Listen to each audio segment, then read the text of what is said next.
trabajadores se mantengan y entre todos podamos salir del agujero en el que estamos.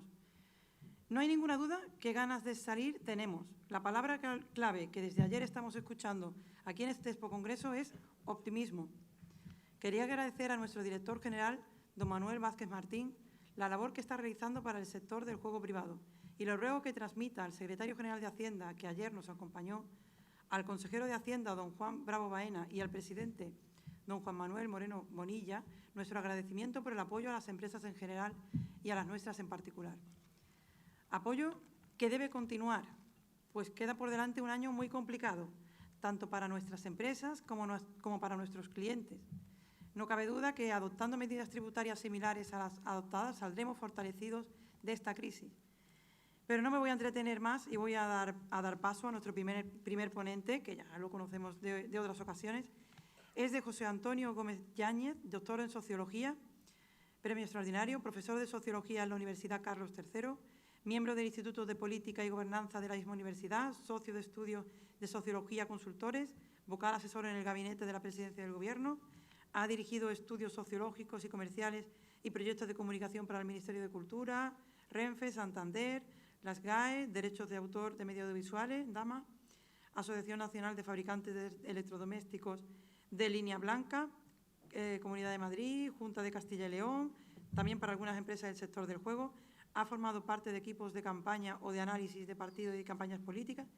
En definitiva, José Antonio es una persona conocida por la gran mayoría de los asistentes a este Expo Congreso. Estamos ante un excelente profesional y gran conocedor del sector. Cuando un buen profesional capacitado, con gran formación, conocimiento, experiencia y con ganas de seguir aprendiendo a diario, le añadimos la voluntad de aportar todos estos conocimientos para intentar ayudar, tenemos que concluir con que el sector es afortunado de contar con él. Queremos agradecerle a José Antonio todo lo que nos ha aportado estos años y estamos convencidos de que en esta edición serán muy provechosos sus enseñanzas. Muchas gracias, José Antonio. Tienes la palabra.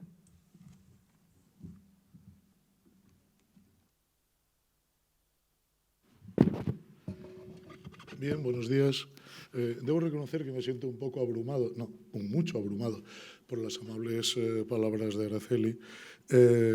Y bueno, confío en poder seguir siendo útil al sector, ¿no? En primer lugar, creo que es la primera ponencia individual, por así decirlo, con el que se inicia esta nueva etapa, digamos que de la vida nacional, ¿no? De retorno a la normalidad.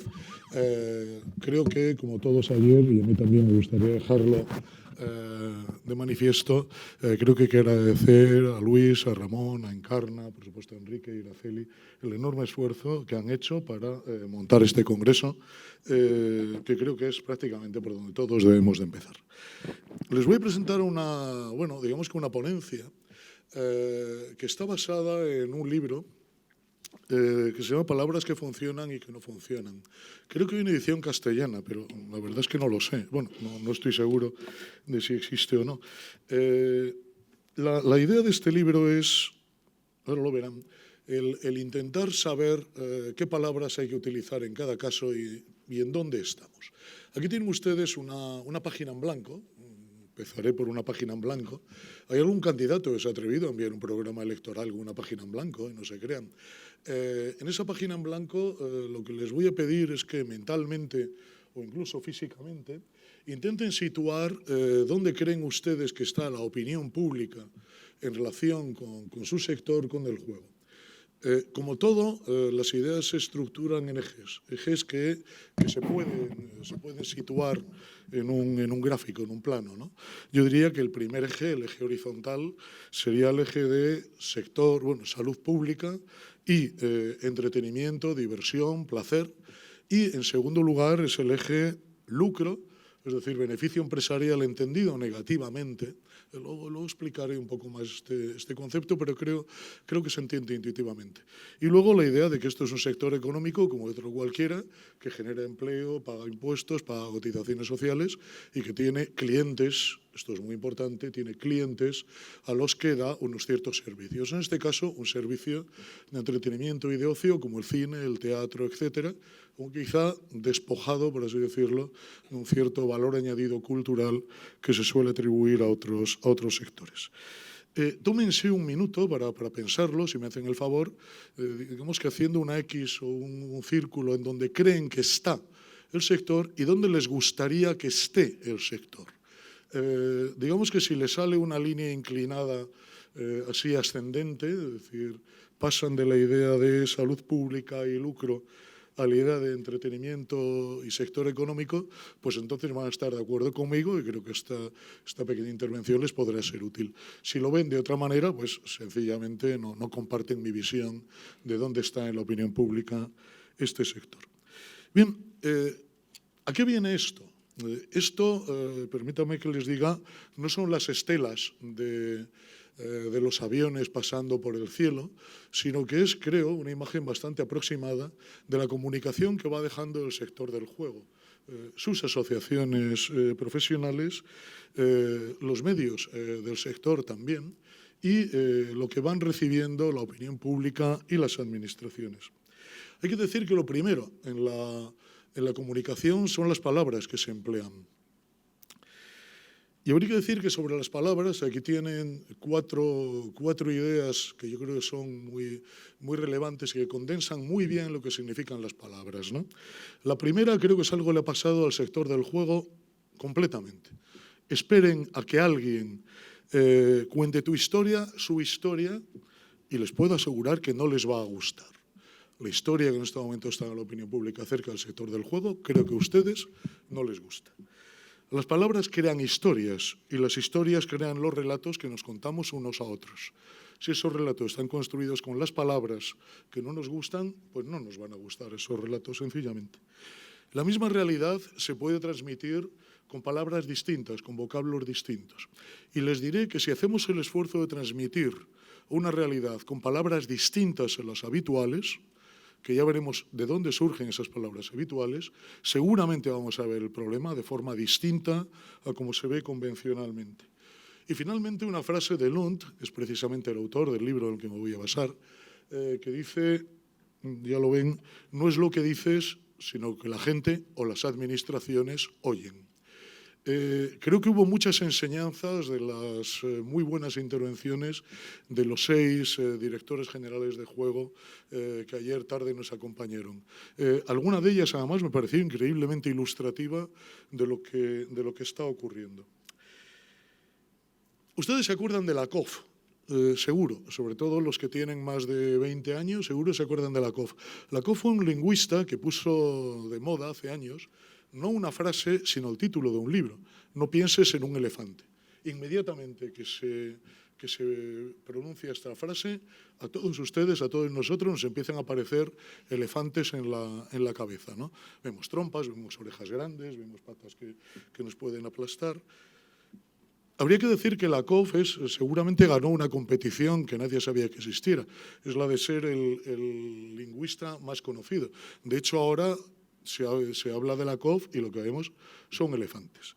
Bueno, cuando se habla de juego, confío en que lo puedan ver, cuando se habla de juego en la opinión pública o en los medios de comunicación que son digitales o impresos, son algo así como la expresión, los consideramos los portavoces de la opinión pública, ¿qué nos viene a la cabeza? Pues nos viene a la cabeza una serie de palabras que más o menos todos ustedes tienen en la cabeza y les molestan, seguro que les molestan. Viene la palabra ludopatía, viene la palabra patológico, juego patológico, viene la palabra menores, viene la palabra jugadores, luego hablaré extensamente sobre ella, viene la palabra tragaperras, grave error que se ha colado en el lenguaje del sector, viene la palabra prevalencia, luego hablaré sobre ella, y viene una palabra que añadí el otro día cuando vi que un consejero autonómico, tratando de defender al sector, soltó algo bastante extraño, no criminalizar. Debo decir que hay unas jornadas dentro de unos días, la semana que viene, en donde se van a tratar los aspectos criminológicos del juego. Cuando un sector entra ya en la idea de aspectos criminológicos o no criminalizar, es evidente que está bordeando, digamos que riberas negativas. Y yo, por tanto, les hago una pregunta. Con ese lenguaje en la calle, ¿quién gana este debate? Incluso antes de empezarlo. Ustedes no lo van a ganar. Nunca van a poder ganar un debate que esté plagado de estas cosas. Lo menos que les van a decir, como ayer nos dijeron amablemente los 6 directores generales, es que ustedes tienen un problema de credibilidad. Tienen un problema de credibilidad que se alimenta de estas fuentes, de estas palabras. Hay que decir una cosa, creo que deben eliminar de su lenguaje, muchas veces lo he observado, el componente que yo diría paranoico, dicho con todo el respeto. Es decir, la sensación de que detrás de cada cosa hay un poder maligno dispuesto a incordiarnos la vida. No, no lo hay. Pero sí es verdad que hay poderosas fuerzas sociales a escala global, a escala internacional, que han puesto en marcha esta trituradora sobre el sector del juego, que han puesto en marcha este lenguaje y que tiene su origen, además, en la Asociación Americana de Psicología y en un montón de publicaciones académicas. Si teclean ustedes Google Academics y este tipo de publicaciones, verán que publicaciones que se llaman Adicciones, Revista Española de Adicciones, American Addictions Review, etcétera, hay por decenas. Yo sé de un autor español que ha debido publicar como 6 veces el mismo artículo, cambiando título y unas cuantas cosas, sobre un par de estudios que hizo en colegios, en institutos del Levante español, y que lo ha publicado por lo menos media docena de veces, y no exagero ni una. Por lo tanto, ahí hay una maquinaria que opera en contra del sector. Creo que aquí también hay que decir que cuando el sector acepta este lenguaje, y creo que este sector ha aceptado este lenguaje y habla sobre sí mismo en estos términos en demasiadas ocasiones, está ya en terreno hostil. Ustedes ven los debates entre candidatos a la presidencia del gobierno en una comunidad autónoma. Observen que siempre gana aquel que consigue situar el debate en los temas más negativos para su adversario. Implícitamente, diciéndolo, escenificándolo, siempre se ganan esos debates cuando los temas están en el adversario o están en los puntos débiles del adversario, implícitamente o explícitamente, escenificándolo o diciéndolo. Y hay que decir una cosa que me parece muy relevante.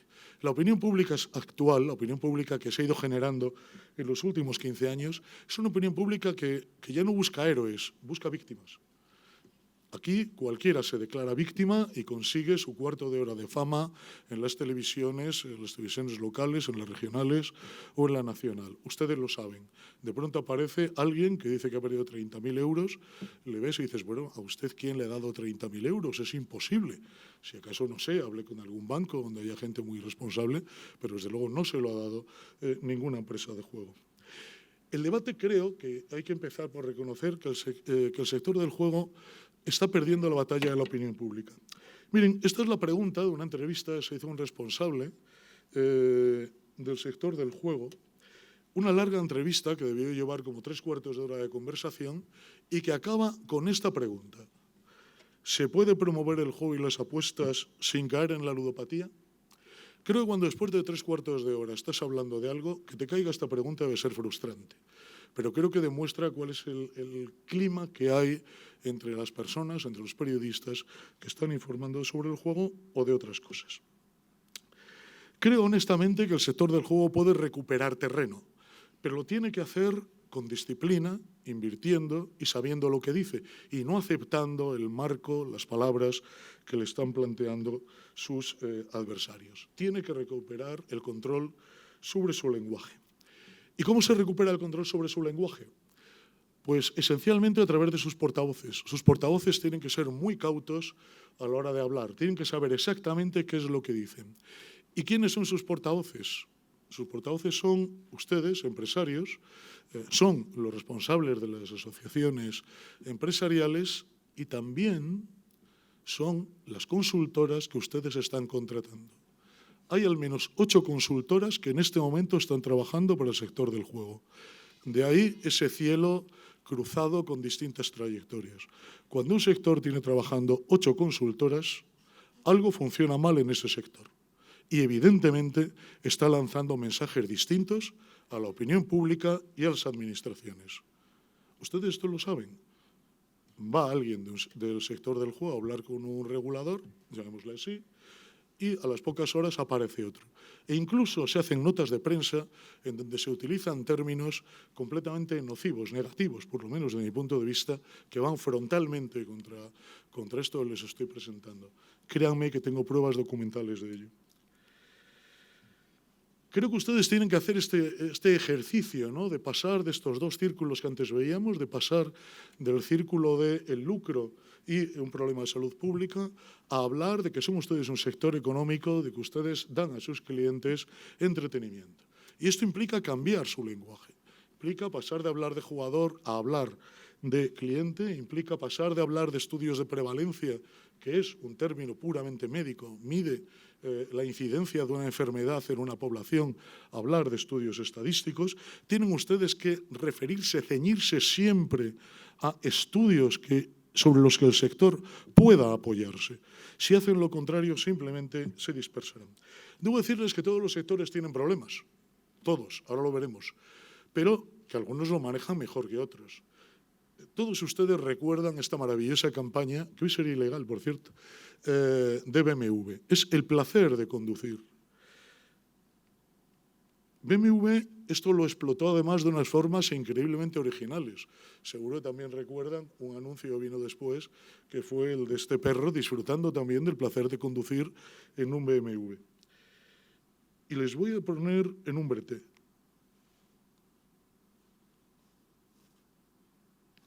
Cuando salía esta campaña, ¿ustedes qué pensaban que iba a pasar? Esta campaña es el origen de gran parte de sus males. Esta campaña, en los tracking de celebridades a los que se encargan anuncios, destruyó prácticamente la imagen de su protagonista y fue retirado de la campaña, algo insólito. En segundo lugar, la más dura resolución que ha habido de autocontrol, recomendando la expulsión del anunciante, fue sobre esta campaña. ¿Qué creían ustedes que iba a pasar en la opinión pública? Que se iba a producir esta reacción. Fue una campaña intensísima, una campaña que todos conocemos, una campaña excelente desde el punto de vista, digamos que publicitario, de su impacto, pero que tuvo elementos negativos que están pagando ahora todos ustedes. Todos los sectores tienen problemas. Los automóviles, por ejemplo, conduciendo un automóvil se matan en España a 1.000 personas al año, bastantes menos que hace unos años, eran 4.500. Se matan 1.000 personas, pero también lo que les digo es que no viven obsesionados con estos problemas, intentan eludirlos. En la campaña de BMW habla del placer de conducir, no que el año pasado solo se mataron 12 personas conduciendo un BMW. Que me disculpe Tony Segarra por esto. Les voy a poner una de las claves. La ponencia es más larga de lo que les voy a presentar, lo verán. Trato de analizar varios conceptos y proponerles sustituir esos conceptos por otros. Creo que el concepto clave es jugador. Ayer Mario Fernández, no sé si estará, Mario Fernández me dijo, hombre, has insistido muchas veces, lo personalizó en mí, muchas gracias, has insistido muchas veces en que hablemos de cliente y hoy en el sector todos hablamos de clientes. Creo que no. Yo he visto publicidades, he visto comunicación donde no se habla de cliente, se sigue hablando de jugadores. Pero el jugador es una figura socialmente, digamos que no prestigiosa. Se le considera un individuo que no sabe controlar sus impulsos. Casi el 60% de los, más del 50% de las personas que no van a un local de juego están en desacuerdo con la idea de que un jugador sea un señor que sepa controlarse y que juegue con responsabilidad. Y les debo decir una cosa. Los adversarios del juego han conseguido que en este momento cualquiera que pise un local de juego sea visto como un jugador. Es decir, se ha visto con los ribetes negativos. Incluso les diría palabras más negativas. Pero créanme que esto es así, esto es un grave problema para ustedes. Tienen ustedes que ocuparse, es prioritario que se empiecen a ocupar de la figura de sus clientes. Deben presentar a sus clientes, deben ocuparse de sus clientes como personas que simplemente se divierten. Esto es un manual de buenas prácticas, curiosamente para el sector del bingo. Sí, para el sector del bingo. Observen la figura del jugador. La figura del jugador aparece, por un lado, el jugador social, ahí pequeñito en una esquina, pero luego nos informan de que hay otras variedades de jugador que reciben media página. El jugador problema, el jugador patológico y el jugador profesional. A mí esto me llamó mucha atención, que en el bingo aparezcan jugadores profesionales. Creo que hay, no sé, en fin, un poco de dependencia intelectual de la literatura norteamericana. Pero dicho esto, la figura del jugador es una figura socialmente negativa e incluso administrativamente tratada de forma negativa. En lugar de jugador, yo les propondría que utilicen la palabra cliente, que la utilicen siempre. Un cliente es un señor que va a un establecimiento a comprar algo o a recibir un servicio. Utilicen eso. Y digan también que sus clientes son racionales. En los últimos estudios de Juego y Sociedad se incluye una pregunta en la que se le pregunta a los entrevistados que han visitado o que han visitado un local de juego o que juegan a máquinas, que nos digan cómo consideran las pérdidas. Y consideran las pérdidas algo así como la entrada para ver un espectáculo. Alguien podrá decir, bueno, pues podían ir a otro tipo de espectáculos. Bueno, muy bien, pero resulta que a sus clientes lo que les gusta es jugar y tener las emociones de jugar. Ustedes saben además que hay muchas más cosas debajo del juego. Hablen con los de los bingos y verán que los de los bingos lo que hablan es de una gran familiaridad, incluso entre empleados y clientes. Quien apuesta, apuesta para demostrar que sabe. Mi hija pequeña, por ejemplo, está entusiasmada cada vez que juega al Real Madrid porque quiere que apostemos, sobre todo cuando yo le digo que va a ganar. Esta costumbre la adquirió cuando le dije que el Madrid ganaría por 0-3 en el Johan Cruyff Arena en Ámsterdam hace unos años. Y desde entonces me dice, papá, ¿qué va a ocurrir en este partido? Y yo siempre le digo, va a ganar el Madrid, pero en fin, a veces le digo que no conviene apostar. El Madrid nos ha permitido pasar buenos ratos a mi hija y a mí y además ganar algunos euros. La importancia de las palabras, perdón. Sí, la importancia de las palabras. Son imágenes de Google. Si ustedes teclean en las búsquedas de Google salón jugador, les aparece la imagen que ustedes tienen a la izquierda. Si teclean bar cliente, les aparece la imagen de la derecha. Curiosamente es la inversa. Ni siquiera de cambiar de página. Tecleen bar cliente, tecleen juego o salón jugador y les salen estas imágenes. ¿Qué ocurriría si el sector de la hostelería, en lugar de hablar de cliente, hablara de bebedor? Podría hacerlo. Pues le empezarían a aparecer estas imágenes que son bastante negativas. Por lo tanto, hay que cuidar las imágenes o si no, te puedes encontrar con cosas que no te gustan. Hay algunas empresas que ya están utilizando el concepto de cliente. Codere lo hace. Ustedes saben que yo tengo una muy buena relación con Codere. Me alegra que haya cogido esta idea. Le diría a Codere que aún la debe explotar más, que no siempre veo que la explote lo suficiente. Pero como ustedes ven, cuando se habla de cliente, se puede presentar a alguien alegre y divertido jugando algo, en este caso seguramente apostando. Bien, en la presentación hay un desarrollo de algunos argumentos de por qué no se deben utilizar las palabras y sustituirlas por otras.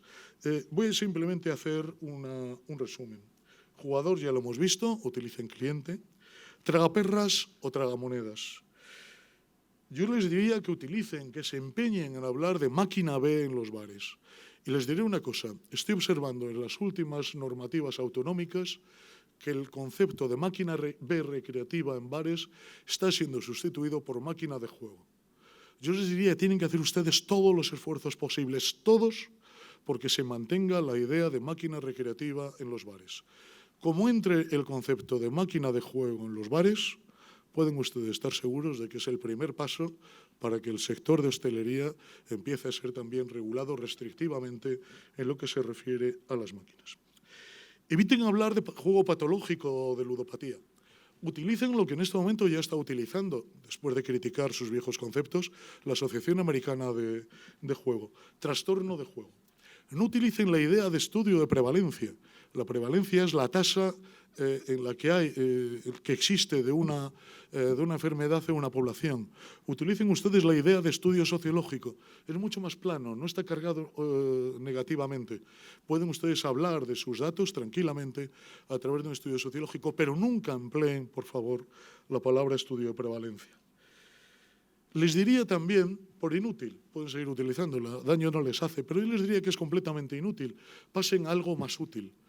La discrepancia esta que ustedes manejan y algún discurso oficial de juego privado, juego público, no la entiende nadie. Créanme, no la entiende nadie. Nadie sabe lo que es, en la opinión pública, nadie sabe lo que es juego privado. Y lo que es juego público, yo les diría que si lo saben, les están haciendo un favor. Las empresas públicas en España tienen una buena imagen. Sus beneficios van a la administración, nos alivian a todos de impuestos, digámoslo así. Y la ONCE, miren, lamento decírselo, ningún sector puede competir con la ONCE. Tiene una excelente imagen como una entidad benéfica. Los ciegos nos caen bien a todos. Los minusválidos también nos caen bien a todos y despiertan nuestra compasión, por así decirlo. Y permítanme, en términos prácticos, chocar con 100 millones de euros de inversión publicitaria, a mí me parece es un esfuerzo inútil, y el esfuerzo inútil conduce a la melancolía. Olvídense de la ONCE, olvídense de SELAE y dedíquense a lo suyo. Lo suyo es decir que ustedes venden entretenimiento y si quieren motejar de algo a la ONCE y a SELAE, digan que lo suyo es juego de suerte y que el juego de suerte es más negativo o menos divertido que el juego de entretenimiento. Pero si quieren hacer una oposición, utilicen juego de suerte, juego de entretenimiento, pero no juego público y juego privado. Las empresas privadas, además, están asociadas al beneficio privado. Las víctimas, los jugadores, el beneficio privado, no, el conglomerado no es positivo, háganme caso. Y esto de no criminalizar, yo les diría que digan algo que a mí me han oído muchas veces, jugar es normal. En España juega el 80% de la población española, sobre todo a juegos de suerte. Ustedes tienen, en sus locales, tienen 6,5 millones de clientes. Informen de la cantidad de millones de visitas que hay a sus salones, a sus casinos o a sus bingos. Millones, de verdad, 30, 40 millones. Intenten dar la sensación real de que jugar es completamente normal en España y no le hace daño a nadie o a casi nadie. Hablen de los datos económicos de su sector, del empleo que crea, de las cotizaciones sociales, de la gran feminización de sus plantillas, sobre todo en la vertiente de atención al público. Y plantéense como una parte de una industria fundamental en España, que es la industria del ocio y del turismo. Y muy importante, den información regular sobre ello. Luego les diré algo sobre esto. Bueno, todas las que están marcadas con una línea verde, pasaré de ellas. Esta es la misma que hemos visto. Bueno, creo que lo que ustedes tienen que conseguir es pasar de esto que está en rojo, que es el lenguaje, yo diría que actuar, a pasar a lo que está en verde, que es un lenguaje que ustedes deben de utilizar presentándose como un sector económico convencional. Evitaré la palabra normal. Un sector económico convencional que compra, vende, y en este caso lo que ustedes venden es entretenimiento, ya sea en un bingo, ya sea en un salón de juego, la gente divirtiéndose con máquinas, o ya sea en un casino jugando a juegos de casino. Creo que este es el sector que ustedes el discurso ustedes deben de construir. Y yo sé que alguien va a decir, bueno, los datos no valen para nada. Hombre, si se comunican mal y se comunican poco, desde luego no valen para nada. No tiren al niño con el agua de la bañera, según el dicho inglés. Sin datos, este sector está perdido. Perdido, sencillamente. Ayer lo vimos. Un regulador que acaba de hacer un estudio sobre el juego problemático en su comunidad, que da un 0,2, que es el más bajo seguramente de todo Occidente, junto con otro en Asturias que se hizo hace 3 años que daba el 0,0, porque en Asturias solo hay 140 personas en tratamiento por trastorno de juego. Este regulador les dijo ayer, que este sector tiene un problema de credibilidad. Por lo tanto, hay algo que falla a la hora de comunicar los datos. Ustedes me van a decir, sí, pero es que los medios solo sacan las cosas negativas de este sector o las cosas que se inventan. Vas a poner un salón de juego y entonces aparecen 14, que nunca son más de 14 o 16 individuos que dicen que son de la asociación de vecinos y nos dicen que vamos a corromper a todo el barrio, ¿no? Y encima nos dicen, lo cual ya es una completa ironía, que las sucursales bancarias son un servicio público. Yo sobre esto siempre tengo dos reflexiones. La primera, leche, si el sector del juego hubiera hecho las tropelías que ha hecho la banca en España en los últimos 10 años, ustedes estaban ilegalizados fijo. Y en segundo lugar, los mismos que protestan hoy porque desaparecen sucursales bancarias, hace 20 años decían que la banca era el núcleo duro del capitalismo explotador español. Algo está pasando en las conciencias de la gente. Pero yo entonces les devuelvo una pregunta. ¿Y cuándo se acuerdan ustedes de los medios? Recuerdo que hace 2 años, en unas increíblemente instructivas jornadas en Valladolid, en donde Luis Miguel González Gago dio una lección de lobby, de lo que está pasando, de cómo se ha transformado el proceso de toma de decisiones en el sector del juego, y la dio en 2 minutos. Ustedes conocen mi buena relación con Luis Miguel y digamos que hasta mi admiración por él.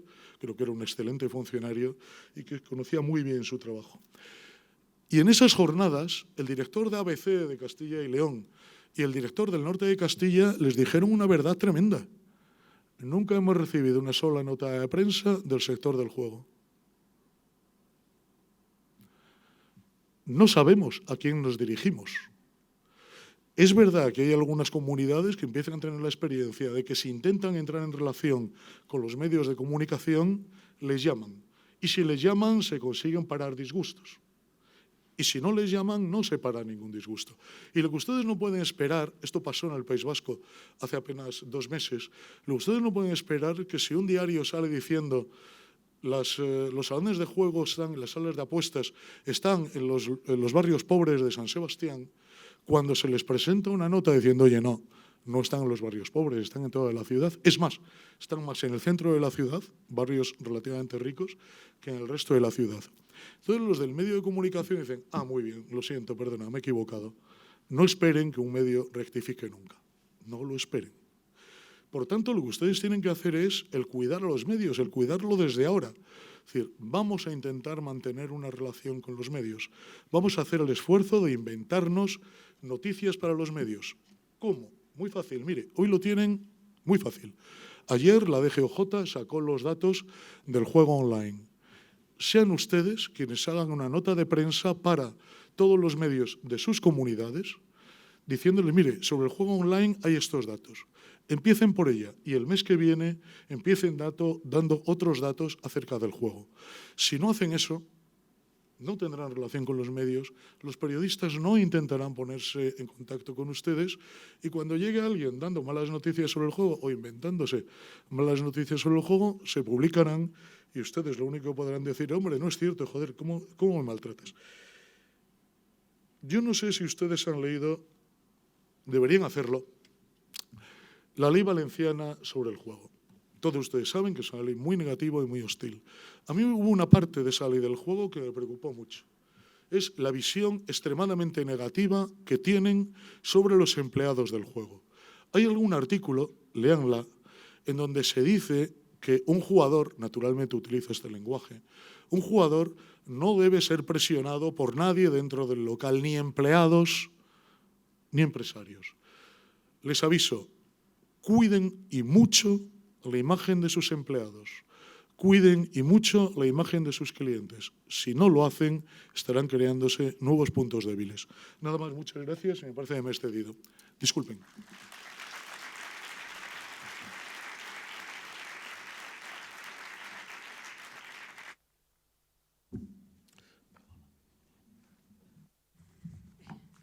Muchas gracias, José Antonio, como siempre, excelente. Yo me quedo con las palabras del principio, he apuntado bastante de lo que has dicho.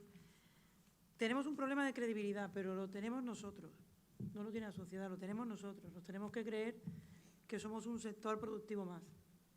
Y ahí es donde tenemos que hacer los deberes, creo yo. Hay otras cosas que ya lo estamos haciendo.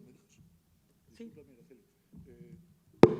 Una de las cosas que dice Lund en su libro que está además en las primeras páginas, se parece mucho a lo que acaba de decir Araceli. Si no te lo crees, no lo digas. Es decir, o te crees que eres un sector productivo, o mejor no entres ahí porque vas a cometer errores. Perdón.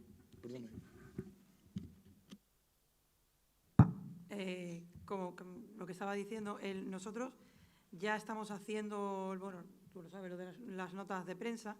Es verdad que no se tiene una respuesta inmediata, pero por lo menos evitamos que digan cifras que no son reales. La mayoría de las veces no nos preguntan, publican lo que quieren, pero por lo menos ya tienen una base, o si no lo publican, pues ya saben dónde pueden preguntar si tienen cualquier duda. Bueno, vamos a seguir con la segunda ponencia, que se titula 2022, el año de la recuperación, perspectivas, tendencias y estrategias empresariales, que será impartida por don José María Oquean Alonso, doctor en Economía por la Universidad de Sevilla, Executive Master en E-Business por el Instituto de Empresa, catedrático de Economía de la Universidad Pablo de Olavide de Sevilla desde el 1997, donde imparte cursos de macroeconomía, economía digital, pensamiento económico, profesor asociado del entorno económico y análisis de países en la Escuela de Negocios desde 1991 hasta la actualidad. Ha sido nominado en varias ocasiones al premio al mejor profesor de distintos programas y ha obtenido esta distinción en 9 ocasiones. Sus intereses por la investigación se centran en el análisis de la competitividad empresarial y la creación de valor, el entorno macroeconómico y los cambios sociales, el estudio del contenido de la función empresarial y el impacto económico de las TICs y la economía digital. Ha colaborado en diversas empresas e instituciones, en proyectos de investigación, seminarios, conferencias, en algunas empresas, vamos a decir algunas, Microsoft, IBM, Inditex, Accenture, Mercadona, Abengoa, Alsa, pues podemos decir un montón. Participa como analista económico en diferentes medios de comunicación, como Negocios TV o La Sexta. Son frecuente su participación en los debates que se organizan en distintas ciudades titulados Diálogo por el Desarrollo. Imparte conferencias sobre la coyuntura económica nacional y global, así como sobre los modelos de creación de valor en el espacio digital. Es autor de libros como Empresarios y Entorno Económico, Gestión Pública Estratégica, Economía para Negocios, Teoría Económica de la Función Empresarial, España Competitiva, que trata sobre las razones de la crisis de la economía española y sus posibles salidas. Ha escrito un manual sobre el entorno económico de los negocios, informes sectoriales sobre el sector de la construcción, la dimensión empresarial y el mercado de los VTC. Puedo seguir. Todo esto es un resumen. Esto no es todo. Pero vamos, yo creo que debemos empezar. Hemos hecho referencia desde este atril a la grave situación económica de las empresas. Pero esto no ocurre solo en nuestro sector. El sector del ocio, como sector económico que es, se mueve en función de la situación económica general. Pues bien, para intentar conocer las claves de la situación económica que viviremos el año que viene, contamos con el profesor Oquean, que a sus conocimientos profesionales añade esa visión de conjunto que es muy necesaria para poder planificar cómo afrontar estos meses que nos vienen. Sin duda, nos será de mucha utilidad. Paso la palabra al doctor Oquean. Muchas gracias, Araceli, y gracias por la confianza que me da los patrocinadores y los organizadores de esta jornada para poder hablar con vosotros, ¿no? Para mí es un placer estar aquí y agradezco mucho la invitación, ¿no? Yo voy a hablar de 4 cosas. Voy a hablar de la coyuntura, de la situación en la que vivimos. Voy a hablar de las tendencias que creo que existen y que se están agudizando algunas y otras se han parado. Voy a hablar también de cómo hemos cambiado, de hasta qué punto somos gente quizás un poco rara y vamos a ir a más. Y después voy a hablar de las estrategias empresariales, de cómo las empresas están asumiendo el nuevo entorno, la nueva situación, ¿no? En primer lugar, deciros que la sociedad post-COVID no va a existir. El COVID se queda con nosotros. Eso lo tenemos que asumir. Vamos a tener la sociedad post-vacuna, que es diferente. Entonces ahora mismo estamos en la sociedad post-vacuna, donde ya estamos poco a poco salvando restricciones, volviendo a la normalidad. Pero todos los años vamos a tener que vacunarnos, todos los años va a haber gente que va a estar contagiada y los datos les iremos perdiendo interés, pero porque después de la interesante ponencia que hemos tenido, vivimos en la sociedad del escándalo, en la que lo único que atrae la atención es el escándalo, es lo negativo, es lo radical. Y poco a poco nos hemos acostumbrado también a eso. Por tanto, sociedad posvacuna. Esto lo tenemos que asumir. No vamos a volver al mundo de antes en algunos aspectos. Después, otra cuestión más. Estamos viviendo Charleston años 20. ¿Vale? Fuerte crecimiento económico en este trimestre y semestre del año. Muy fuerte el año que viene, pero después en 2023 ya veremos. Entonces ahora mismo la tendencia es muy fuerte de crecimiento, pero está siendo el consumo interno, el de la familia. La familia estamos todos con ganas de pasarlo bien, de divertirnos, lo cual yo creo que en el sector pues va a tener unos resultados muy positivos. Pero hay que tener en cuenta que en 2023 alguien nos llamará al orden y nos dirá, no podéis seguir así. ¿Nos van a llamar al orden como lo hicieron en 2010, 2011, que entramos en eso que llamamos la austeridad? Yo no lo creo. No creo que Europa esta vez quiera ser tan restrictiva, porque ha aprendido que cuando hace eso todos nos venimos abajo. Pero sí va a haber una cierta pausa en ese crecimiento. Es decir, que el crecimiento que vamos a tener este año y el que viene son 2 años excepcionales. Después la economía bajará un poco y después ya cogerá su senda de crecimiento si no nos vuelve a ocurrir otra cosa extraña. ¿Vale? Entonces, este es un poco el mundo en el que estamos. Los pactos de estabilidad europeos van a ser clave, lo que diga Europa. Si nos aprieta más o nos aprieta menos. De momento ha dicho, tenéis 2 años que no tenéis que cumplir ningún requisito. Y ahí estamos gastando dinero con un déficit público muy alto, endeudándonos hasta el 140% del PIB y con déficit del 8, 9, 10, 11%, que son unas cifras que en el mundo europeo, que es el 3%, lo que deberíamos de tener, está muy lejos, ¿no? Sabéis además que el techo de gasto de este año, el partido cogobernante, pues tenía un objetivo, y es decir, al final de la legislatura tenemos que pasar de que el Estado pese el 42% en el PIB, en lo que producimos, a que pese el 48, 49%. En 4 años, 6 años. Lo han conseguido en un año. Ya el techo de gasto está en el 48%. Esto significa que faltan 60.000 millones más de recaudación. Cuidado, porque vuestro sector es un sector para tirarle el dardo. Entonces van a coger impuestos de todos sitios, porque les hace falta una pasta enorme, ¿no? Entonces el déficit que tenemos es muy fuerte y la deuda también. El país va cambiando a un país que va a tener una intervención como Francia, como Finlandia. Esa es la idea que tienen, sin ser Francia y sin ser Finlandia, sin que tengamos unos tejidos productivos que originen suficiente nivel de ingresos como para que una vez que traigan los impuestos la gente siga viviendo bien. Y este es un problema que muchas veces nos comparamos con nuestros países en algunos ratios y lamentablemente pues no lo somos, ¿no? En los primeros años todo lo que nos están anunciando de los fondos de la Next Generation va a suponer que nos va a entrar dinero y que no van a tener que hacer la reforma fiscal. Ya la ministra de Economía lo dijo ayer. Cuando nos recuperemos haremos la reforma fiscal. ¿Por qué? Porque en estos 2 años nos va a llegar mucho dinero europeo. ¿Cómo se van a administrar estos fondos? Ahí hay dudas por todos sitios, no se sabe. En principio da la sensación de que el presidente del gobierno va a abrir el cajón y le va a decir a ti sí, a ti no, a ti sí, a ti no, a ti sí, a ti no. Le van a mandar a las comunidades autónomas los fondos para sanidad, los fondos que están previstos para hacer frente a los gastos sanitarios que hemos tenido. Pero después, lo que se llaman las manifestaciones empresariales, que han sido grandes empresas españolas, casi todas del IBEX, con 20, 30, 40, 50 empresas más pequeñas, medianas, que están alrededor montando un hub, han presentado unos proyectos enormes y esos proyectos son los que se van a debatir. Muchos dicen que son inversiones que ya tenían previstas, otros dicen que son nuevas inversiones, pero que tienen que ver con la transformación digital, la sostenibilidad, el CO2 y las políticas que han marcado. Por tanto, fuerte crecimiento, país endeudado, déficit alto, tendremos que ajustarnos.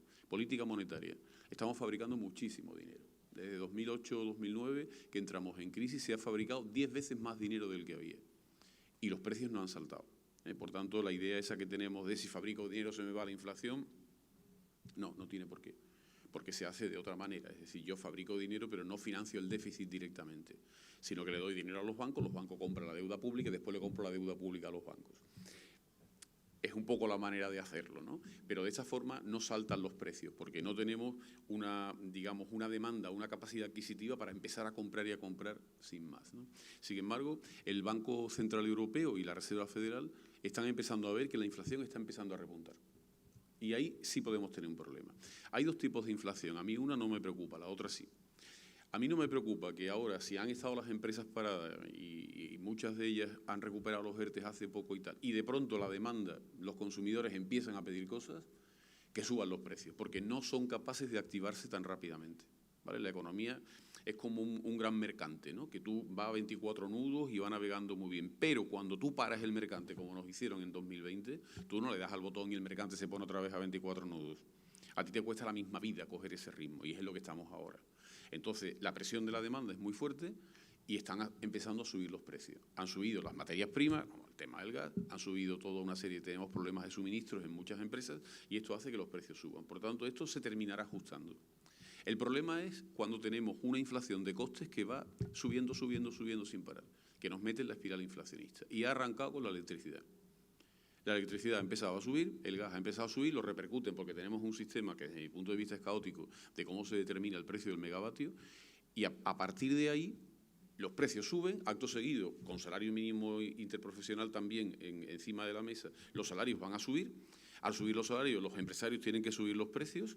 Al subir los precios, los trabajadores dicen que han perdido capacidad adquisitiva y vuelven a pedir subidas de salario. Y ya nos hemos metido en el lío. Entonces, si esa espiral inflacionista sigue, los bancos centrales van a intervenir y van a subir los tipos de interés. Suben los tipos de interés, a lo mejor no los tienen que subir de la intervención que hacen directamente con los bancos, los repos y tal, porque han creado tanto dinero que al principio el Banco Central por el pasivo lo que hace es que fabrica billetes, pero por el activo tiene que recoger activos. Entonces, ¿qué hace? Compra activos que ya los tiene regulados con los bancos, los repos, pero como ha tenido que crear tanto dinero, ha empezado a comprar bonos a 6 meses, bonos a 1 año, bonos a 2 años, bonos a 5, bonos a 10 y hasta bonos privados y obligaciones privadas. Entonces está comprando muchos activos. Lo que va a hacer al retirar dinero es empezar a vender esos activos, los privados, los bonos a 10 años, poco a poco. Y a lo mejor el tipo de intervención lo deja al cero, pero disminuye la cantidad de dinero. El crédito, es posible que a lo mejor haya algunas dificultades, si hay inflación. Yo creo que la controlaremos. A mí no creo que sea un factor que ahora mismo nos tenga que preocupar mucho, pero sí debemos de estar alerta a esa situación. Y después, en cuanto al paro, prácticamente gracias a los ERTE se ha evitado que el paro se nos vaya al 26%, como nos pasó en la otra crisis.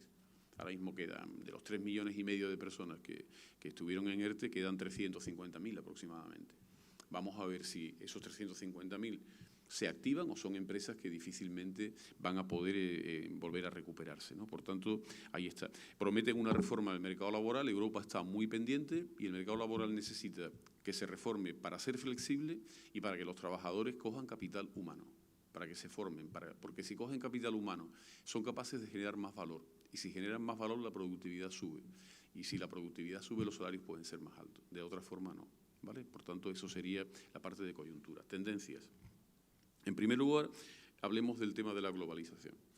La globalización se quiere controlar por los Estados. No están tranquilos como la situación en la que está. Igual que no están tranquilos con el tema del juego online. Lo quieren controlar. ¿Pueden? ¿No pueden? Depende. El tema de la tecnología es complicado y esas empresas muchas veces son anacionales. Tienen sus propios satélites, tienen en barcos los servidores y están los barcos dando vuelta por todo sitio, con lo cual no pertenecen a ningún país, ganan dinero y se lo llevan a paraísos fiscales y es muy difícil de localizar, no quieren pagar impuestos, entonces estas empresas también las quieren controlar, la tasa Google y todo eso, pero va a ser complicado, ¿no? Entonces vamos a un mundo mucho más regulado en cuanto a eso. La globalización al mundo rico nos ha ido mal, en términos generales.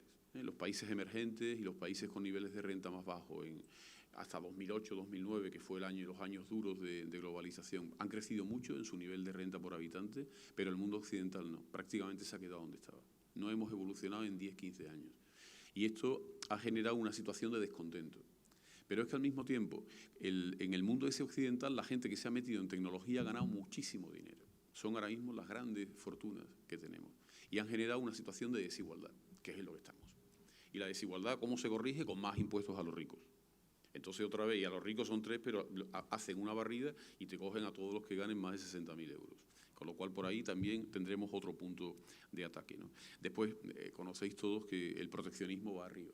El Brexit, la idea de Donald Trump, todo es así. La globalización, cuando le ha sentado mal a industrias que ya estaban trabajando, como la del automóvil, manufacturas y tal, han despedido a muchas personas que son mayores. Y esas personas que votan, partidos de derecha, votan Brexit, votan Donald Trump. Y cuando en otros países han sido la gente joven las que ha dicho yo no tengo futuro, yo no sé qué va a pasar aquí, que votan 5 estrellas, Podemos, partidos anticapitalistas. Entonces eso es un poco lo que nos está ocurriendo. Vamos a ver en lo que termina. El aspecto, sin embargo, más importante de la globalización desde mi punto de vista es que ha dejado a las empresas sin márgenes. La gente compara precios en Amazon y en eBay y llega después a la tienda y dice estas zapatillas valen 20 euros menos en Amazon y tienes que bajar. Pero tú tienes que pagar el alquiler y tienes que pagar los impuestos y tienes que pagar un montón de gastos. Entonces las empresas se quedan sin margen, poco a poco lo van reduciendo hasta que terminan cerrando. Y esto es algo que pide un cambio. Tenemos que modificar algo porque así va a ocurrir. A lo mejor a vosotros pasa con el juego online cuando empieza una competencia fuerte con vosotros, en cuanto a que a las personas si toman una decisión de divertirse de una manera o de divertirse de la otra. Otra tendencia, vamos a más Estado, más intervencionismo. No vamos a más liberalismo. La gente dice, los mercados financieros eran libres y mira la crisis que montaron en 2009 y ahora dicen del COVID, ¿quién nos ha sacado? La sanidad pública, el Estado interviniendo, prohibiéndome salir a la calle, haciendo esto y haciendo lo otro. Por tanto, vamos a una mayor regulación económica y en un sector tan regulado como es el vuestro, os va a costar trabajo que nos regulen más y de muchas maneras. Entonces, otra tendencia también preocupante en la que tenemos ahí. En cuanto a la población, tenemos una población muy envejecida y esa población envejecida tiene una serie de hábitos. Yo creo que esa población envejecida o intermedia, después hablaremos de las generaciones, son en buena parte vuestros clientes, pero después los que vienen por detrás, los jóvenes, no son muchos, pero tienen hábitos, como vamos a ver, muy distintos, ¿no? Otra cosa importante es la idea de la sostenibilidad, el CO2, el mundo verde, todo eso. Yo creo que por ahí es un punto de ataque que tenéis que hacer, en la economía circular.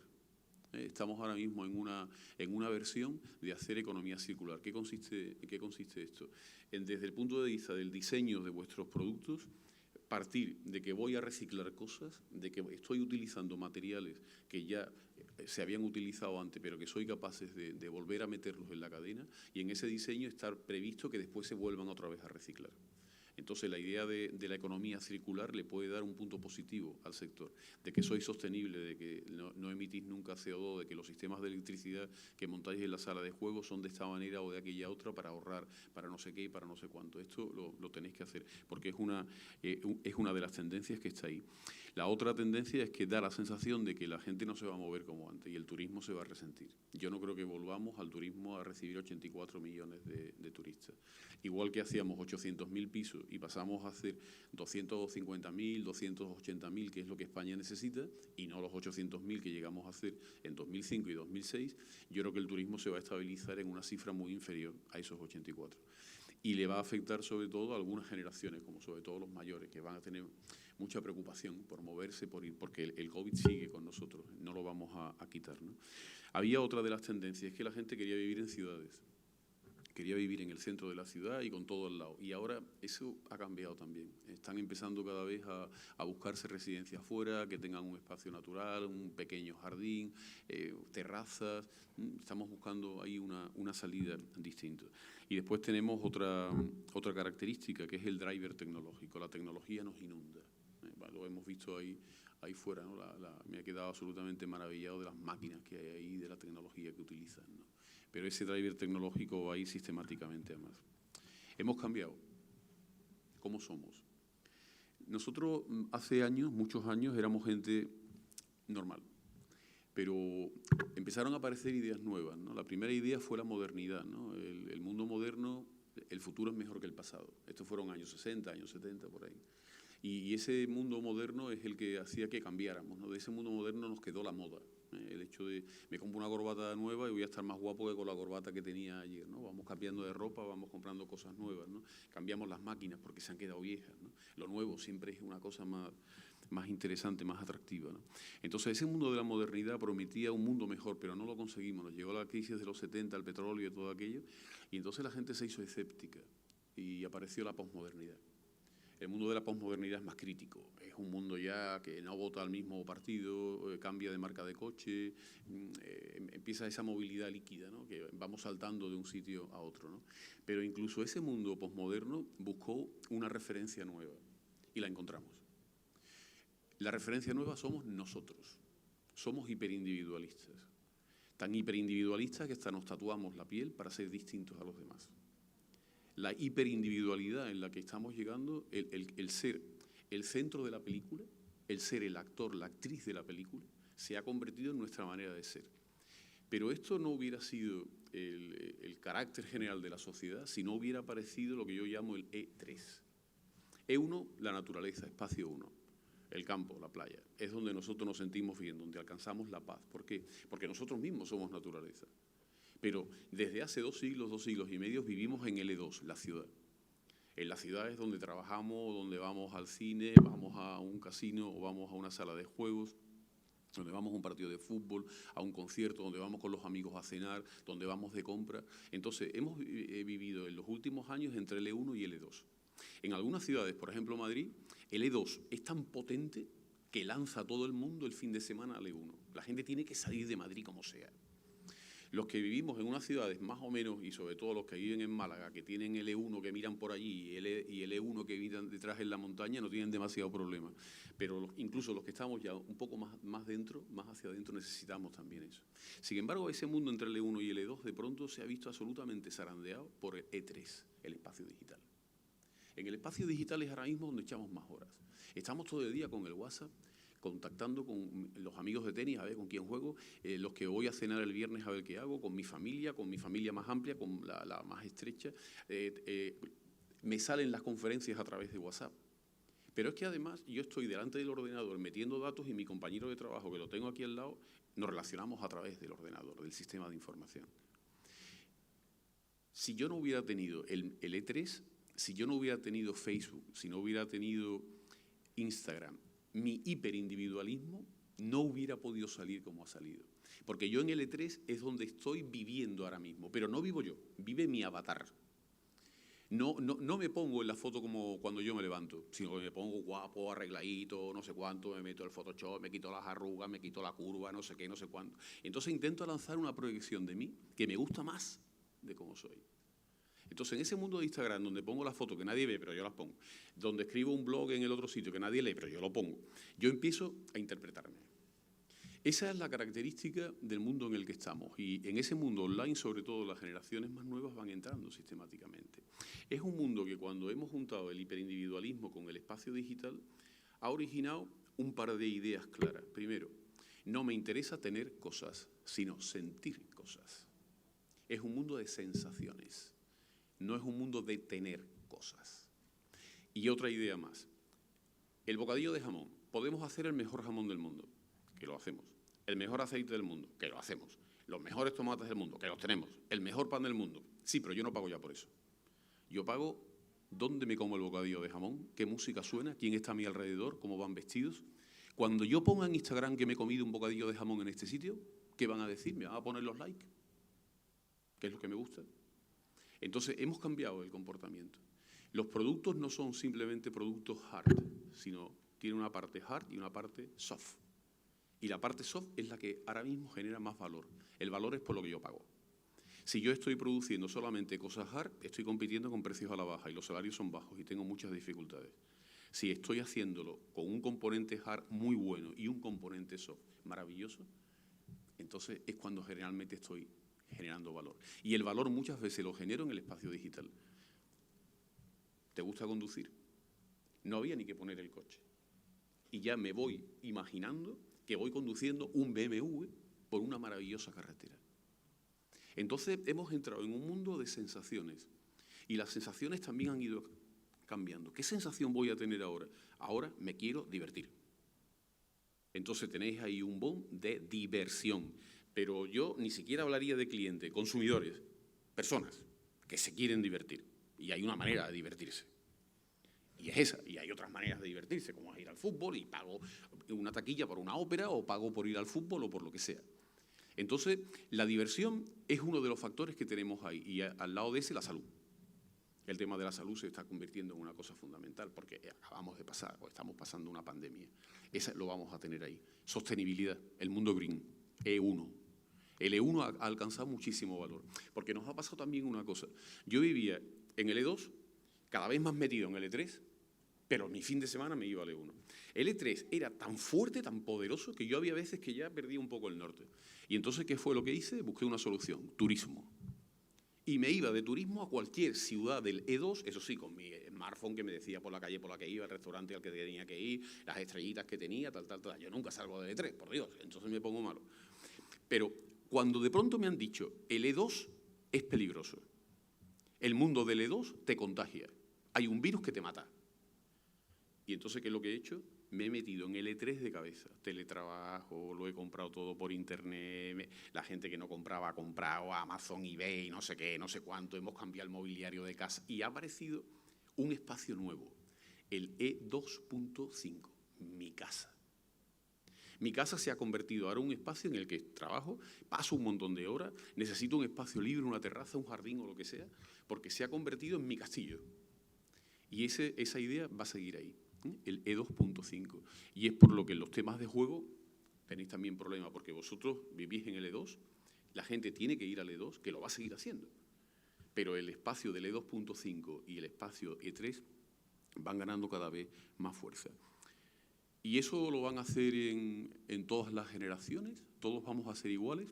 Vamos a dividir el mundo, ¿no? Primero tenemos a los Selenials. Los Selenials tienen más de 70 años, están jubilados y en principio estaban más o menos satisfechos, ¿no? Y en un país como España, pues habían vivido una transición democrática, habían salido de un mundo cerrado y a un mundo más internacional, más abierto, pudiendo viajar y tal, y llegaban a los últimos años, más o menos con una pensión que todavía no se cuestiona que la vayan a recibir, pero sí han recibido el impacto de la pandemia, del COVID. Es a quien más les ha atacado. Y ahora mismo tienen miedo. Entonces son personas que no van a viajar en los viajes del inserso como hacían antes, que no van a estar con la movilidad que tenían, porque se plantean que en cualquier momento les puede surgir algo que no tenían previsto. Selenials. Después viene mi generación, el baby boomer, ¿no? Tiene entre 54, 55 y 70 años. Es una generación que en principio era satisfecha, estaba satisfecha, había conseguido cosas, ¿no? Vivía mejor que vivían sus padres, habían evolucionado, bueno, tenían más o menos éxito y es una generación que no toma un gran protagonismo político, pero que, bueno, está ahí, ¿no? Sin embargo, ahora se le está cuestionando las pensiones. Se le está diciendo que cuando se jubilen se van a convertir en una especie de estorbo. Le están diciendo que tienen que jubilarse más tarde, no sé qué, no sé cuánto, ¿no? Entonces, es una generación que está ahí. Yo creo que quizás sean vuestros principales clientes en términos generales y están empezando a aparecer dudas en esta generación, ¿no? Después viene la generación del éxito. La generación del éxito tiene más o menos entre 40 y 55 años, ¿no? Es la generación que nos gobierna. Pedro Sánchez, Albert Rivera, Pablo Iglesias. Si no son los números 1, se van. No están dispuestos a ser el número 2. Son el éxito. Y, por tanto, viven en esa secuencia. Siempre tienen que ganar. Seguramente, si la máquina no les devuelve lo que han invertido, se enfadan. Entonces, tienen una visión de éxito total, ¿no? Después vienen los millennials, ¿no? Esos tienen de 25 a 40 años. Es la generación de la frustración. Les ha caído las dos crisis encima. No pasan de 1.000 euros, trabajan cada 6 meses en una empresa distinta y en una actividad distinta y no ven futuro. Han cambiado su planteamiento. No quieren tener piso ni tener casa, sino disfrutar de una casa o disfrutar de un coche o disfrutar de un piso, pero no tenerlo. Quizás porque piensan que no pueden. No ven una evolución en formar una familia, casarse, tener hijos, porque eso es un mundo. Las tasas de natalidad nos han bajado una barbaridad. Es una generación que solamente quiere trabajar de 8 a 3. Como los tengáis trabajando más horas, dicen que ni hablar. No quieren más dinero. Lo que quieren es tiempo para jugar a los videojuegos cuando llegan a su casa a las 3 de la tarde, que es lo que llevan haciendo desde pequeños. Esa es su forma de divertirse. Y cuando queréis que se queden en la empresa, la cultura de la empresa, eso es del pasado. No quieren saber nada de eso. Es una generación compleja, va a tener que cambiar. Cuando nos gobiernen, va a ser una generación muy cargada de pesimismo. Quizá está ya llegando. Y por eso tenemos esas visiones tan radicales, tan contrarias a unos a otros. Y después tenemos los centennials, ¿no? Que tienen entre 12, 15 años y hasta los 25. Esa es la generación de los irreverentes. Eso papá, tú no tienes ni idea de nada, mamá, tú, pero si tú no sabes ni lo que es un ordenador, me va a contar a mí no sé cuánto. Y este profesor, este tío que me está contando, si este tío es un viejete, me va a venir a mí ahora a contar cómo son las cosas. Si esa me la sé yo, no son maleducados, pero son irreverentes. Entonces, con los irreverentes, que serán muchos de vuestros hijos, solamente cabe el demostrarles que uno puede ser útil, puede enseñarle cosas. No con imposición no arregla uno nunca nada, ¿no? Cuando lleguen al trabajo y lleguen a ir más arriba, ya veremos cómo terminan. Yo creo que van a suponer un punto de innovación muy importante en el país, porque como son irreverentes, para ellos todo puede cambiar, todo puede ser distinto, siempre tienen una visión distinta de las cosas, ¿no? Estas dos generaciones, cuando las tengáis como trabajadores, los millennials, los centennials todavía no han llegado o están empezando a llegar, escucharlos. Es decir, las cosas que os dicen, hacerlos pensar. No quieren una carrera profesional en vuestra empresa, lo que quieren es aprender cosas. Si simplemente le dices, vas a hacer esto, y a los 3 años esto, y a los 4, pero haciendo lo mismo, se aburren. No están dispuestos a hacer eso, quieren cambiarlos de equipo, cambiarlos de proyecto, darles cursos de formación, que estén siempre pensando ellos que se están enriqueciendo, porque si no se van. No valoran el dinero y el tiempo libre, a las 3 de la tarde todo el mundo a casa. Si no, no vais a captar el talento. Esa gente se os va. El tema del teletrabajo, además, está facilitando que tengan una manera de hacer las cosas muy acorde a lo que ellos ven. Están en casa, trabajan unas horas, trabajan otras horas no, hacen lo que se tienen que hacer y tal, pero va a ser muy difícil volver eso hacia atrás, ¿no? El tema de la sociedad del escándalo lo hemos comentado, y estamos en una sociedad que quiere, ante ese mare magnum de avatares, información en Internet por todos sitios, ¿cómo capto yo la atención? ¿Cómo consigo que me miren? Solo con el escándalo. El escándalo de una foto en Instagram, en un bailecito en TikTok que me marco, lo que sea. Pero siempre con un punto de atracción que diga, ¿qué está haciendo este? ¿Qué está haciendo esta? Y así después los medios de comunicación. Solamente el escándalo atrae la atención. Tú sapeas y cuando ve que la gente está gritando, paras. Y los programas de escándalo son los que atraen nuestra atención. Entonces, si el juego va a dar escándalo, lo lleváis mal, porque os van a sacar en primera plana. Tenéis que ser cuidadosos, yo creo que lo estáis siendo, y los indicadores son reducidos, los has estado tú comentando antes, pero con que haya un caso, es un lío. Y es mejor no meterse en más escándalo, sino dejar que pase y aguantar el tirón y dar toda una serie de información positiva de lo que está ocurriendo. ¿Qué hacen las empresas? Y ya termino en este mare magnum de cosas. El mundo digital tiene unos principios muy duros. El primer principio es la masa crítica. Solo el más grande gana. Entonces las empresas pequeñas y tal o se meten en grandes plataformas y se integran en ellas o no tiran. Entonces, masa crítica. Los grandes son los que ganan. No hay otra posibilidad. Segunda idea. Las empresas sin márgenes. La competencia es brutal y es a nivel mundial. Yo compito con una empresa de cualquier sitio que pueda hacer las cosas. Vosotros en los juegos es un sistema de defensa, porque el que entra en una de vuestras salas o el que está en un bar con una de vuestras máquinas, ese no está en Internet, no está compitiendo. Pero ese mundo cada vez os va a costar más trabajo mantenerlo con las generaciones jóvenes. Todavía queda tiempo, pero tenéis que irlo ya visualizando. Poco a poco el mundo de Internet yo creo que va a ir cogiendo, salvo que haya una regulación muy fuerte que impide el juego en Internet. Y eso os interesa la regulación ahora. Os interesa que a ese sector lo regulen.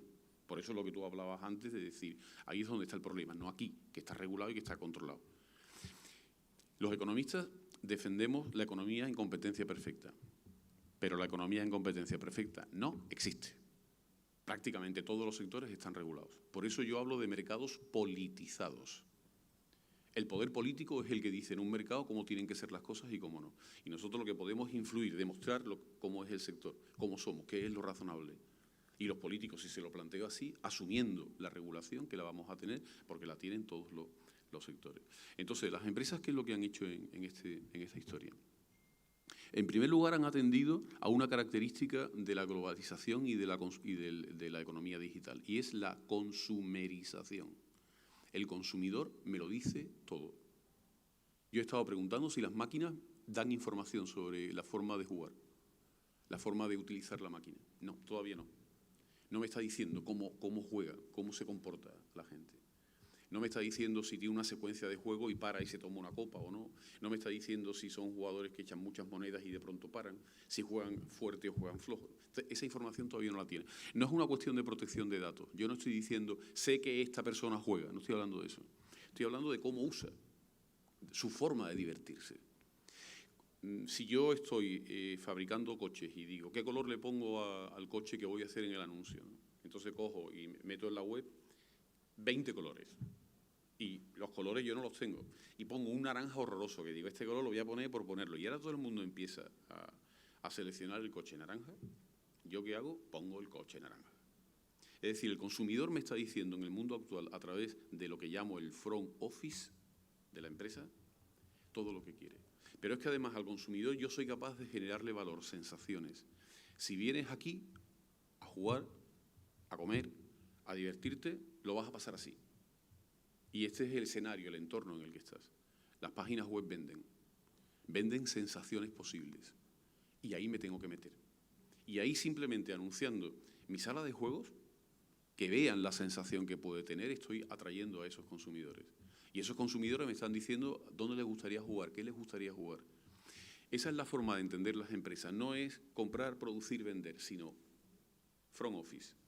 ¿Cómo me relaciono?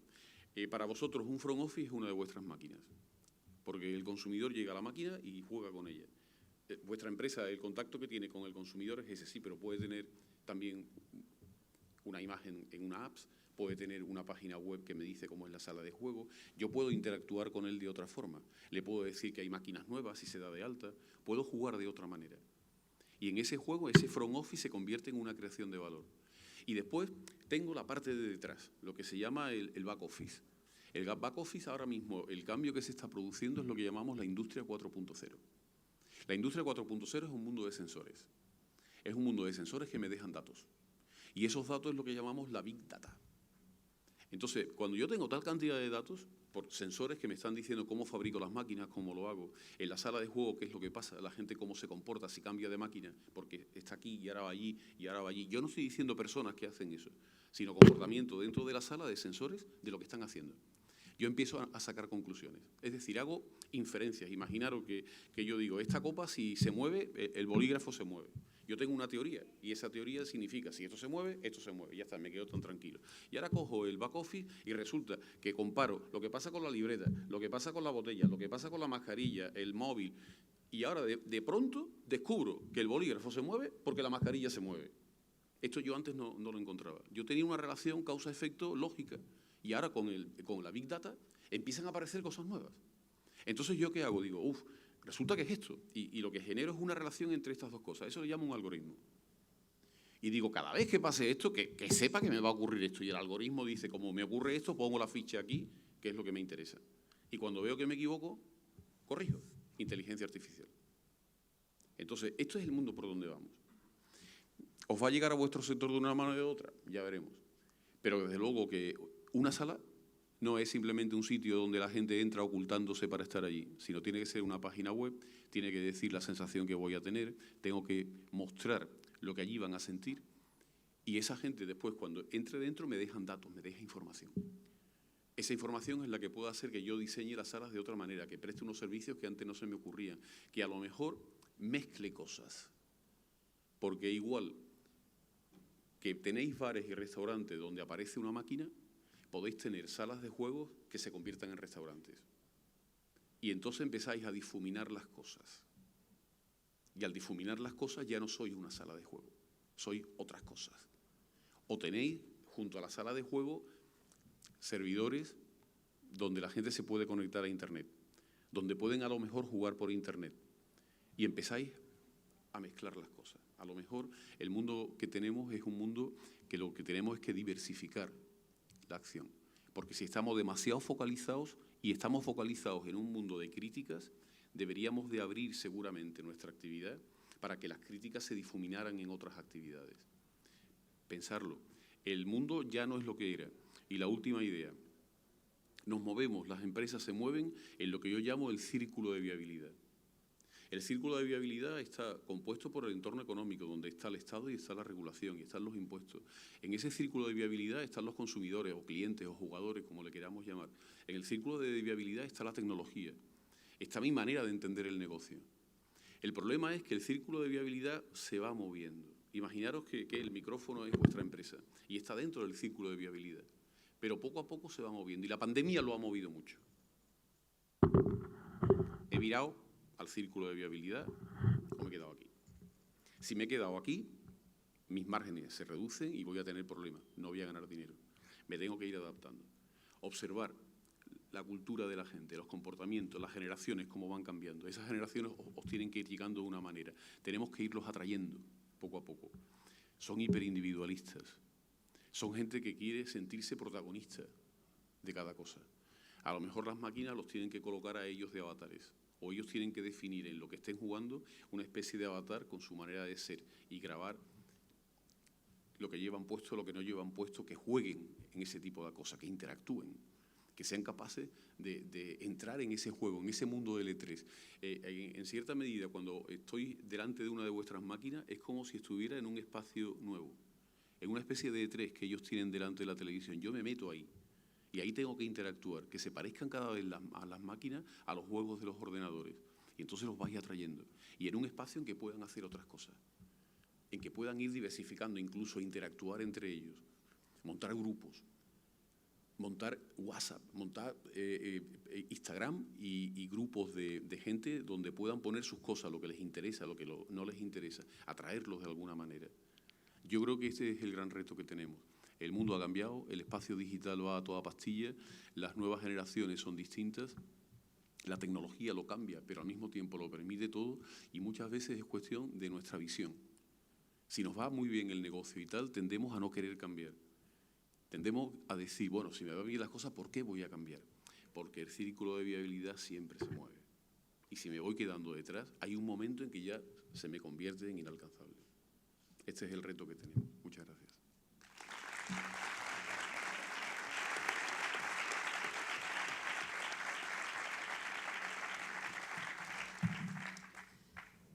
Muchas gracias. Nos ha dado una imagen que más o menos todos ya sabemos, pero vamos, nos la ha puesto bastante claro. Un mundo de sensaciones. Yo me quedaría con eso, un mundo de sensaciones. No está previsto, pero si alguien quiere realizar alguna pregunta a alguno de los dos ponentes. Si no, vamos a pasar ya a la clausura.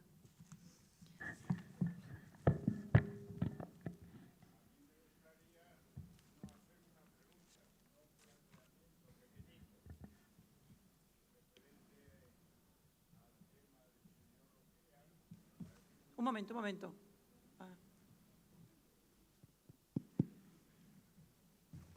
Gracias.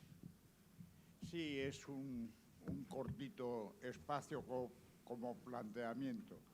Referente al señor Ocean, como planteamiento global me parece extraordinario, me parece muy bien, pero quiero hacer hincapié en la exposición que hace el señor Gómez Yáñez, que es un sociólogo de maravilla, únicamente que también puedo aportar como persona mayor y como jugador exposiciones que son muy cortas. Y hablando de lo siguiente, en los términos de nomenclator de los aparatos que juegan, como las tragaperras, está concebido y establecido que la prensa, cuando hay un robo, se habla de las tragaperras. Yo considero que tragaperras, en efecto, es simplemente un aparato que admite monedas y no devuelve nada. Llámense parquímetros, básculas de peso y máquinas al 70% jugando a más de €1. Algunas exposiciones se pueden hacer y convicciones que yo tengo, porque lo he comprobado, que debería estar tipificado el porcentaje establecido en las máquinas que llaman tragaperras, que yo las llamo recreativas con premio. Y para mí, la recreativa con premio, como no puedo abusar de cualquier otro disfrute, todos los días juego un poquito y no puedo vivir sin esparcirme en ese aspecto. Pero son máquinas que al 70% y jugando a €1 dan de beneficio 350 € a la hora, haciendo simplemente 1000 jugadas, que está autorizada para 1200. La mayoría de operadores de máquinas no conocen el tema práctico de la situación de juego y, bueno, solamente miran la caja del dinero. Pero yo he comprobado que hay unas máquinas que, poniéndolas altas de porcentaje, dan mucho más dinero porque dan mucho más espacio de recreo. Cierto que es así, que todos los aparatos que tienen porcentajes altos, como una ruleta que jugando a suertes sencillas da el 98,5%, pues entonces, y pega mucho porque puede jugar muchas cantidades, pero de todas formas una máquina tiene que ser recreativa y que no se olvide nadie que en vez de haber esos 10 millones de jugadores en una recreativa, que así se tenía que llamar, con premio, serían más cantidad de jugadores y se vería la máquina de otra forma. No que esquilma, no que hace daño, no que es tan perjudicial. No me quiero extender mucho, pero comparto muchos planteamientos y pensamientos, y profesionalmente y afición tengo, sé muy bien de lo que digo, y hablo a los operadores que de verdad comprueben esas formas para que se nos quite esa mala forma de esquilmar y de que es tan dañino. También debería ser, aparte de las comunidades, una forma establecida de porcentaje que sea exclusivamente inamovible y no que cada operador ponga el porcentaje que cree conveniente, a veces para crear mala imagen. No me quiero extender, pero estarían 1000 horas. Y con el señor Yáñez, mucho planteamiento. Gracias, muy bien. Gracias. Vamos a dar la palabra a don Manuel Vázquez Martín, director general de Tributos, Financiación, Relaciones Financieras con las Corporaciones Locales y Juego de la Junta de Andalucía. Bueno, muchísimas gracias. En primer lugar, como no podía ser de otra manera, agradeceros a la organización, a Luis, a Encarna, a Ramón, a Araceli, a Enrique, por la valentía que habéis tenido en organizar este 9º Expo Congreso, que se tuvo que haber hecho el año pasado, pero la pandemia no nos dejó, y han tenido la valentía de hacerlo este año, ¿no? Por supuesto, con el agradecimiento también de que mis compañeros directores en materia de juego de muchas comunidades autónomas también han estado aquí. Pues creo que hemos compartido experiencias muy interesantes también con sus equipos, lo cual demuestra que la Administración está al lado de un sector productivo importante, un sector que genera empleo, que genera riqueza, que bueno, tiene su lado por el cual se le ataca mucho, ¿no? Y ahí, bueno, pues ya hemos tenido aquí dos fantásticas exposiciones de dos personas con unos conocimientos estupendos. Pero bueno, a mí me toca, yo vivía, profesor Oquean, yo soy de esa generación del éxito, me toca gobernar, bueno, no gobierno, pero estoy en equipos de gobierno. Y bueno, comparto plenamente, sobre todo porque tengo hijos irreverentes y tal, y comparto totalmente tu visión, ¿no? Muy acertada, ¿no? Es verdad que nos toca gobernar, ¿no? Y nos toca tomar medidas y nos toca tomar decisiones. Yo creo que todo gobernante o todo partido político que gobierna cree que las decisiones que toman son las mejores, porque no creo que nadie lo haga al contrario, ¿no? Nosotros, voy a ser muy breve, pero vamos a aprobar en breve, creo que el 13 o el 15 de octubre, no estoy seguro, en el Parlamento de Andalucía, una ley de tributos cedidos, una nueva ley, completamente nueva, donde hay una bajada de todos los tributos cedidos, incluidos los tributos sobre el juego. Es una medida, bueno, no es una panacea, es decir, es una pequeña bajada en las 3 modalidades, bingo, casinos y máquinas recreativas. Pero creo que es una muestra más de la normalidad con la que desde la Consejería de Hacienda se trata al sector del juego como cualquier otro sector productivo. Igual que bajamos el impuesto de transmisiones patrimoniales, de actos jurídicos documentados, el IRPF, pues porque Comparto también con el profesor Oquean que los gobiernos vamos a necesitar más recaudación. Lo que ya no es tan claro es cuál es esa fórmula de cómo obtener esa recaudación. Si subiendo impuestos o a lo mejor dejándolos como están o bajándolos un poquito y con eso generar más actividad. Hemos tenido casos muy claros. En determinados, en el caso del juego que conocéis muy bien, pues oye, si me bajas un poquito la tasa de la máquina, a lo mejor pongo más máquinas. Cuando ha habido una subida de la tasa de máquinas, pues se han perdido máquinas. Es que pasas a recaudar cero. Y yo creo que esa es una filosofía con la que compartimos y que, por supuesto, mi departamento trabaja en ello, ¿no?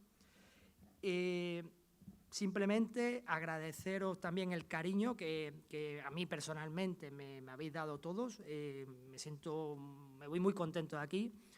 La alegría que hemos vuelto a vivir, yo creo que todo el mundo, esa alegría, ¿no? por vivir. Yo creo que esta pandemia nos ha dado también decir, oye, tenemos que estar más con la gente, tenemos que salir, ayer estábamos disfrutando, yo creo que todos en ese magnífico jardín, tomándonos cerveza, vino, lo que sea, charlando la normalidad, ¿no? Yo creo que esa nueva normalidad, mi generación, yo por lo menos yo me voy a rebelar contra esa nueva normalidad. Me pondré la mascarilla, pero poco más, ¿no? En definitiva, creo que el Expo Congreso más difícil probablemente que hayáis tenido que organizar, pues por la incertidumbre, por las dificultades, por todo, pero creo que tenéis que estar muy, muy orgullosos y muy satisfechos porque mejor no podía haber salido. Y bueno, y yo creo que ya la culminación ha sido esta fantástica mesa final, ¿no? con estos dos magníficos profesores que creo que ha estado estupendo. Únicamente me voy a permitir el lujo, no sé, Cheli, si puedo, pero de convocaros para el 10º Expo Congreso que tendremos aquí el día 21 y 22 de septiembre. Me encantaría poder estar aquí con vosotros, no sé si podré estar o no y si estaré en calidad de director de juego, ¿no? Porque, como sabéis, estamos en un momento ya próximo a las elecciones, pero en cualquier caso espero acercarme, aunque sea desde otro puesto. Muchísimas gracias a todos y encantado de estar con vosotros. Muchas gracias.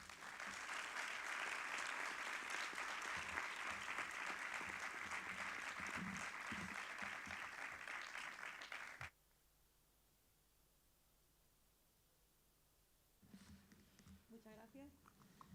Vámonos, ya vámonos.